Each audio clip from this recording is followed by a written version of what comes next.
Hi friends, how are you? So today is 20th January, day 18 of our session. तो आज discuss करते हैं what's in newspaper. तो आज न्यूज़ में इतना ज़्यादा कुछ नहीं है न्यूज़पेपर में एज सच, बट उसके अंदर से नोट्स क्या बन सकते हैं वो बताते हैं। तो आज एक न्यूज़ में था कि दिल्ली और हरियाणा के बीच में कुछ झगड़ा है रिगार्डिंग, तो उसमें एक टर्म थी कोऑपरेटिव फेडरलिज्म। बाकी will study it in polity federalism क्या होता है, बट मोटा मोटा बता देता हूँ कि यूनिटरी बेसिकली वो होता है कि जिसमें सेंटर की ज़्यादा चलती है। फेडरलिज्म ये होता है जिसमें स्टेट और सेंटर के इक्वल राइट्स होते हैं। अब कोऑपरेटिव फेडरलिज्म क्या होता है कि जिसमें सेंटर और स्टेट्स जो है हॉरिजॉन्टल रिलेशनशिप, बराबर की रिलेशनशिप वो करती हैं और उसमें शेयर करती हैं और वो कॉपरेट करती हैं एक दूसरे के साथ। ठीक है, इसी में मैंने नोट्स बना रखे हैं, यू कैन रीड इट। कि यूनियन स्टेट्स जो हैं कॉन्स्टिट्यूशनली ऑब्लाइज्ड होती हैं कॉपरेट करने के लिए एक दूसरे को। इन शेड्यूल 7 में भी हमारे है जो कॉन्करेंट लिस्ट शो करता है। एक टर्म आती है इसी के अंदर, कई बार हमें जब टर्म्स आती हैं तो हम सॉल्व नहीं कर पाते। कॉम्पिटिटिव फेडरलिज्म, इसमें क्या होता है कि सेंटर के साथ तो गवर्नमेंट स्टेट की जो होती है वर्टिकल हो जाती है, बट आपस में स्टेट्स की हॉरिजॉन्टल होती है। ये बेसिकली 1990s के रिफॉर्म्स के बाद आया था, जो इकोनॉमिक रिफॉर्म्स हुए थे। इसमें क्या बेसिकली स्टेट्स आपस में compete करती हैं एक दूसरे के साथ, ताकि वो सेंटर से ज़्यादा बेनिफिट्स ले सकें, अपने पास ज़्यादा बिजनेसेस अपने यहाँ बुला सकें। क्योंकि इन्वेस्टर क्या है, वो उस स्टेट में जाना चाहेगा जहाँ पे ज़्यादा डेवलपमेंट्स हैं, ज़्यादा तरक्की हो सके उसकी भी। ठीक है, तो हेल्दी कंपटीशन होता है बेसिकली। बट यही याद रखिएगा कि हमारे कॉन्स्टिट्यूशन में बेसिक स्ट्रक्चर में competitive federalism is not the that part. समझ रहे हैं आप कि आप ये मैंने इसलिए पॉज किया, थोड़ा सा आप एक बार देख लें, इसको पढ़ लें और बाद में आप पॉज करके और थोड़ा सा इसका डिटेल नोट्स बना लीजिएगा कि कॉम्पिटिटिव फेडरलिज्म हमारे बेसिक स्ट्रक्चर ऑफ कॉन्स्टिट्यूशन का पार्ट नहीं है। अच्छा, एक यूएस के इलेक्शंस को देख के आप देख रहे होंगे, एक टर्म आई है एडिटोरियल पेज पे, डीप फेक्स। ये बहुत बढ़िया टर्म है। ये कई बार टर्म्स आ जाती हैं टू एक्सप्लेन, तो जो ऑप्शंस होती है ना, दे आर क्वाइट डिफिकल्ट। तो थोड़ा सा अपने पहले ही हम नोट्स बना लें तो हमें ईजी रहते हैं वहाँ सॉल्व करना। डीप फेक्स आप देखते होंगे कि जो एक्चुअली बेसिकली क्या है, ये जो सोशल मीडिया पे कई बार वीडियोस वायरल होती हैं किसी की इमेज को, छवि को खराब करने के लिए या कोई बेनिफिट्स लेने के लिए, उसको डीप फेक्स कहा जाता है। बेसिकली ये अगर सपोज करिए आप किसी आदमी को देख रहे हैं, वो आप देख भी उसको रहे हैं, आवाज़ भी उसकी लग रही है, बट आप सुन वो नहीं रहे जो वो बोल रहा है। आप सुन वो रहे हैं जो एक आदमी आपसे मतलब उससे बुलवाना चाह रहा है। समझ रहे हैं बात को? एक आर्टिफिशियल इंटेलिजेंस के थ्रू उसकी वॉइस को बिल्कुल वही वॉइस से मैच करके बात कुछ और निकलवाई जाती है। अब आप इसमें सोचेंगे राहुल गांधी जी का जैसे सुना था कि आलू डालो सोना निकालो। समझ रहे हैं बात को आप? एक ये देखिए, ये एक ऐसा मीडिया है जिसमें आपको इमेज दिखेगी, ऑडियो दिखेगी, वीडियो दिखेगी उस आदमी की, बट वो मैनिपुलेटेड होती है और वो सारी मैनिपुलेट होती है थ्रू आर्टिफिशियल इंटेलिजेंस। आजकल ये आप देख रहे होंगे इलेक्शंस को रिक करने के लिए भी इस चीज़ों को यूज़ हो रहा है और किसी की इमेज को ख़राब करने के लिए, कुछ बेनिफिट्स लेने के लिए। तो ये बहुत बड़ा इशू बन चुका है वर्ल्ड में। सारी टेक्नोलॉजी आपने देखा होगा, यूएस की सेनेट ने कॉल भी किया था माइक्रोसॉफ्ट को, गूगल को, फेसबुक को कि इस चीज़ को ठीक करने के लिए आप कुछ करिए। क्योंकि जब वायरल होता है ना तो हमारे दिमाग में एक जैसे कि इंप्रेशन पड़ गया। अब हम देख रहे होंगे कि राहुल गांधी चाहे कैसा ही हो, है या नहीं वो अलग बात है, वो डाउट ऑफ वो है, बट हमें एक इंप्रेशन पड़ चुका है कि एक नाम जो सो कॉल्ड हम उनको बोलते हैं। क्यों? क्योंकि एक इमेज बना दी है कि इनकी, आपने देखा होगा कि मीडिया पे भी आती रहती है ये एक फेक वो बनाना किसी की इमेज। तो हमारे पास याद रखिएगा, इंडिया में अभी कोई स्पेसिफिक लेजिस्लेशन मतलब लॉ नहीं है इसको लेके। कुछ प्रोविजंस हैं इंडियन पीनल कोड में, बट कोई लॉ नहीं है प्रॉपर। एक नोट बनता है एनजीटी के ऊपर, क्योंकि एनजीटी आज एक न्यूज़ में था। तो सीपीसीबी मैं आपको पहले ही लेक्चर्स में बहुत अच्छी तरह बता चुका हूँ, सेंट्रल पोल्यूशन कंट्रोल बोर्ड। अब एनजीटी का देखिए कि ये स्पेशलाइज्ड बॉडी है, इसको बाद में पॉज करके इसके नोट्स बना लीजिएगा, बहुत इंपॉर्टेंट है ये।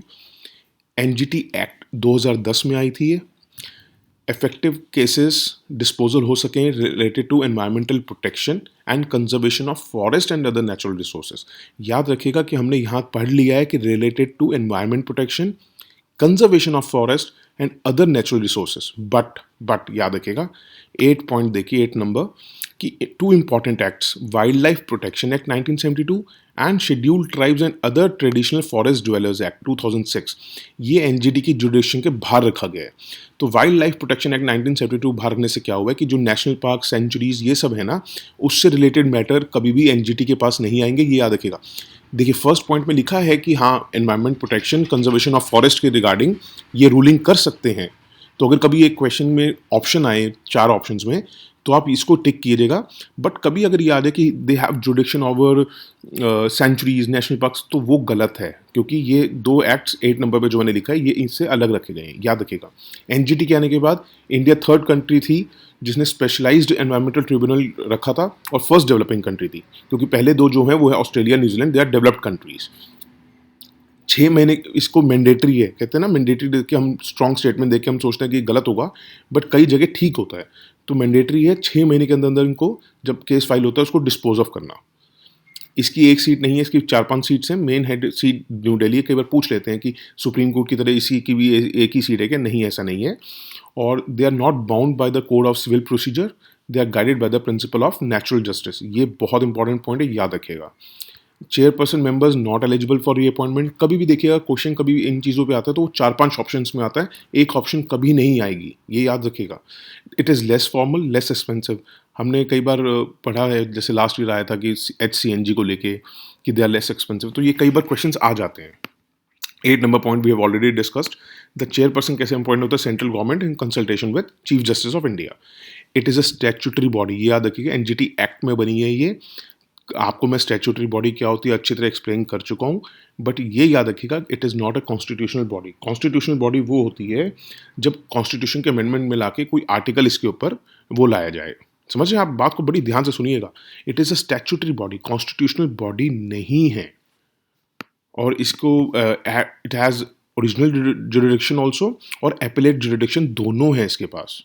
और इसकी जो ओरिजिनल क्या होती है, एपेलेट क्या होती है, थ्रू अपील जाना, और ओरिजिनल मतलब डायरेक्ट आना। ये हम अगर पॉलिटी करी तो उसमें डिस्कस कर लेंगे बहुत डिटेल में। और इसका अगर ऑर्डर के अगेंस्ट कहीं जाना है, अगर आप इससे ऑर्डर से खुश नहीं हो, आप कहीं और जाना चाहते हो, तो हाई कोर्ट नहीं, सुप्रीम कोर्ट जा सकते हो आप, याद रखिएगा। और 12th पॉइंट भी बहुत इंपॉर्टेंट है। An award of the tribunal is executable as a decree of a civil court. ठीक है, मुझे आज भी याद है 2009 में, पता नहीं 2010 में क्वेश्चन आया था, तो उसमें जब ऐसे कोई ट्रिब्यूनल के बारे में पूछा तो ये ज़रूर आया था पॉइंट 12th वाला भी, कि it as a decree of civil court या कुछ। मुझे अभी वो मिला नहीं, मैंने बहुत सर्च किया, नहीं तो आपको दिखाता। मुझे एक ज़रूर मिला है इसके ऊपर क्वेश्चन, ये 2018 में आया था। How is NGT different from CPCB? The NGT has been envisaged by an act, whereas the CPCB has been created by an executive order. इसको आप अगर मेरे पुराने लेक्चर सुने होंगे CPCB की डिटेल में, और आज NGT का, तो आप ये क्वेश्चन बड़ी इजीली सॉल्व कर पाएंगे। आप पहले वो पढ़िए, फिर ये पढ़िए, और उसके बाद देखिएगा आप ये सॉल्व कर सकते हैं क्या। और उसके बाद आज एक था कि न्यूज़ में था कि इस बार बजट सेशन में क्वेश्चन आवर होगा। अब बहुत छोटी सी न्यूज़ थी।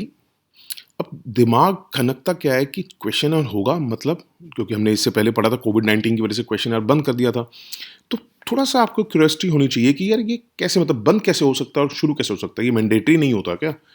तो पहली बात तो याद रखिएगा कि ये पहले भी हो चुका है, बट ये हुआ था सिर्फ नेशनल इमरजेंसीज के दौरान। ये पहली बार हुआ था 2019 में और 2020 में, जब ये कोविड की वजह से, जब एक रेगुलर सेशन में इसको सस्पेंड किया गया था। पहला पॉइंट ये याद रखिएगा। दूसरा याद रखिएगा, क्वेश्चन आर क्या है, द फर्स्ट आर, ये आप मुझे पता है आप ये पढ़ेंगे, बट थोड़ा सा मुझे अच्छा लगता है कि बता दूं, थोड़ा ब्रशअप हो जाए। First hour of every parliamentary sitting, ये पता ही है आपको। During this 1 hour member of parliament ask question to ministers. उनको सवाल पूछते हैं, और ये जरूरी नहीं कि सिर्फ मिनिस्टर्स को पूछते हैं, प्राइवेट मेंबर्स को भी पूछ सकते हैं। प्राइवेट मेंबर्स वो एमपीज होते हैं जो मिनिस्टर नहीं है, उनको भी क्वेश्चन पूछ सकते हैं। अब देखिए इसका इंपॉर्टेंट क्या आता है कि it is regulated according to parliamentary rules, ये बहुत याद रखिएगा ज़रूर। और जो प्रिसाइडिंग ऑफिसर्स होते हैं ना, both houses are the final authority with respect to the conduct of question hour. कि होगा नहीं होगा, ये कौन डिसाइड करता है? Presiding officers of the both houses. ये याद रखिएगा, बहुत ज़रूरी है। कई बार ऑप्शंस ऐसे आते हैं कि आप सोचेंगे कि यार ये पढ़ने की ज़रूरत नहीं है, बट उस टाइम आपको याद नहीं रहता। उसके बाद एक कल्चरल मिनिस्ट्री, ये याद रखिएगा कि पराक्रम दिवस अब से मनाया जाएगा 23 जनवरी, सुभाष चंद्र बोस जी का, हमारे नेताजी का बर्थ एनिवर्सरी की वजह से। तो पराक्रम दिवस, ये थोड़ी सी न्यूज़ है बट थोड़ा याद रखें तो अच्छा रहता है।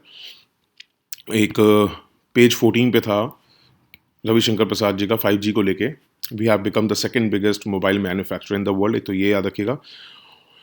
और दूसरा, मुझे थोड़ा 5G के बारे में आप लोग सोचोगे कि अभी तक क्यों नहीं बता रहे हैं, तो जब टाइम आता है उसी टाइम बताएंगे। अब आया मौका तो बताते हैं आपको 5G का। पहले 5G के, ऐसा नहीं है डायरेक्ट 5G का ही सोचो, कुछ हमेशा पहले का भी सोचना चाहिए। तो 1G का देखते हैं। पहले 1980s में आया था। याद रखिएगा कि ये क्या, किस पे वर्क करता है? रेडियो सिग्नल्स पे। याद रखिएगा जितने भी 1G 2G 3G 4G 5G हैं, ये रेडियो सिग्नल्स पे काम करते हैं, और ये खाली वॉइस को सपोर्ट करता था। फिर 2G आया, थोड़ा इसका नोट्स बना लीजिएगा, इसमें वॉइस और डेटा ट्रांसमिशन दोनों था। फिर 3G आया, आपने देखा होगा लास्ट ईयर भी आया था क्वेश्चन 4G पे और वोल्ट पे और LTE पे, कि सपोर्ट किसको करता है, वॉइस ओनली या वॉइस एंड डाटा ओनली, और वो डाटा ओनली या वॉइस ओनली। तो ये बहुत इंपॉर्टेंट होता है, इन चीज़ों को लाइटली मत लीजिए। 3G आया, फिर हम तो भैया 2G के ज़माने के भी नहीं है, हम तो अगर देखा जाए तो 1G के ज़माने के होंगे। और 4G आया 2009 में। अब 5G, ये थोड़ा सा बना लीजिएगा कि ये क्या है क्या नहीं। अब 5G का देखिए कितना बढ़िया लिखा हुआ है कि एक तो ये रेडियो फ्रिक्वेंसीज यूटिलाइज करता है मच हाइयर। जब ऑप्शन में आता है ना, हम सोचेंगे यार लोअर ना हो, नहीं, ये बहुत हाइयर रेडियो फ्रिक्वेंसीज यूटिलाइज करता है। चलिए, ये तो आप समझ ही जाएंगे, ट्रांसफर मोर डेटा, आजकल तो हर आदमी डेटा के पीछे लगा हुआ है। ये याद रखिएगा, it has lower latency. Latency का मतलब क्या होता है कि सपोज करिए आप कोई मूवी डाउनलोड करने जा रहे हैं, आप जैसे ही डाउनलोड का बटन दबाते हैं तो एकदम से डाउनलोड नहीं होता। डाउनलोड का बटन दबाते हैं तो जो फ्रैक्शन ऑफ सेकंड्स में आपको टाइम लगता है ना आपके नेटवर्क को रिस्पॉन्ड करने में, वो इसमें कम हो गया है। देखिए, delay before a transfer of data begins following an instruction, वो इसमें और कम हो गया है। याद रखिएगा, मतलब is predicted to be below 10 milliseconds. ठीक है ना। और 5G जो है एक मिलीमीटर वेव स्पेक्ट्रम यूज़ करता है। ये बहुत इंपॉर्टेंट पॉइंट है। 5G को लेकर जो क्वेश्चन आ सकते हैं मैं उस पर बता रहा हूँ। देखिए, इतने डिटेल्ड में जाऊँ, आपको फालतू की बातें बताऊँ, उसका कोई तुक नहीं बनता। इस टाइम तैयारी करने का टाइम है, तो मैं सोचता हूँ कि वही चीज़ हम देखें जो इम्पोर्टेंट है पेपर के लिए। तो 5G का ज़्यादा ज़रूरी क्या है कि ये मिलीमीटर वेव स्पेक्ट्रम यूज़ करता है। मिलीमीटर वेव स्पेक्ट्रम यूज़ करने से इसको क्या फ़ायदा होता है? अब हम कहते नहीं कि यार मेरा नेट बहुत स्लो चल रहा है, बहुत ज़्यादा, ये पीक आवर्स हैं इसलिए नेट स्लो चल रहा है। उसमें क्या होता है कि बहुत ज़्यादा लोग जब उस, मतलब एक सपोज़ कीजिए आप चांदनी चौक में हैं और वहाँ पे एट ए टाइम उस टाइम 10 लाख आदमी है और 10 लाख के पास ही जियो का फ़ोन है और वो सब नेटवर्क यूज़ कर रहे हैं, तो आप लोगों का नेटवर्क स्लो हो जाएगा। बात सुनिए बड़े ध्यान से, समझ रहे हैं ना आप? आपने देखा होगा कई बार ये होता है। तो इसमें क्या है, 5G जो है ये मिलीमीटर वेव स्पेक्ट्रम यूज़ करता है कि which enables more devices to be used within the same geographical area, supporting around 1 million per square kilometre. समझ रहे हैं आप? इसका नोट्स बना लीजिएगा। और 5G को लेकर इतना ही था। अब आप कई लोग सोच रहे होंगे कि यूएस के ऊपर वो बहुत था, जो नेपाल को लेकर रिलेशंस की न्यूज़ थी, S-400 को लेकर थी, व्हाट्सएप की।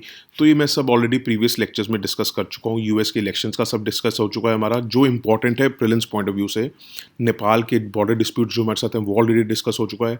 S-400 we have already discussed कि यूएस के साथ हमारी क्या सैंक्शंस इसको लेके हुई, सब कुछ हम डिस्कस कर चुके हैं। व्हाट्सएप को लेकर we have already discussed, privacy को लेके, तो कौन सा लॉ है कौन सा नहीं। तो ये मत सोचेगा कि ध्यान नहीं दिया गया, ध्यान सब कुछ दिया गया, अच्छी तरह दिया गया। So that's it for today. और एक बात और, आज मैं एक्चुअली जब मैं सुबह उठा 5 बजे तो मैं एक भजन सुन रहा था, मन कर रहा था मेरा, तो बड़ा अच्छा भजन था कि राधे राधे गाने को जी चाहता है। तो आज मेरा भी कुछ जी चाहा कि जो लोग कमेंट्स करके सपोर्ट कर रहे हैं, अच्छा लगता है, थोड़ा आदमी अप्रिशिएट करता है, तो मैं थोड़ा सा आज उनको थैंक यू करना चाहूँगा। थैंक यू पर्श, रणदीप, विशाल पांडे, अमित माथुर, अंकित शर्मा, शशि, प्रवीण, संयम, विमल विल्सन, नमन शर्मा, स्तुति, और एक तो इनमें मेरे हम नाम भी हैं। हम नाम क्या, हम सरनेम भी मेरे जैसा सेम ही है। तो thank you so much for supporting. ऐसे ही प्यार देते रहिए, फैलाते रहिए वीडियोस को अगर अच्छी लग रही है तो, ताकि लोग ज़्यादा से ज़्यादा आएँ और फिर हम जेएस प्रीलिम्स को स्टार्ट करने की कोशिश करें। Take care guys, thank you so much for listening, hope you have a good day. और बस तैयारी करते रहिए।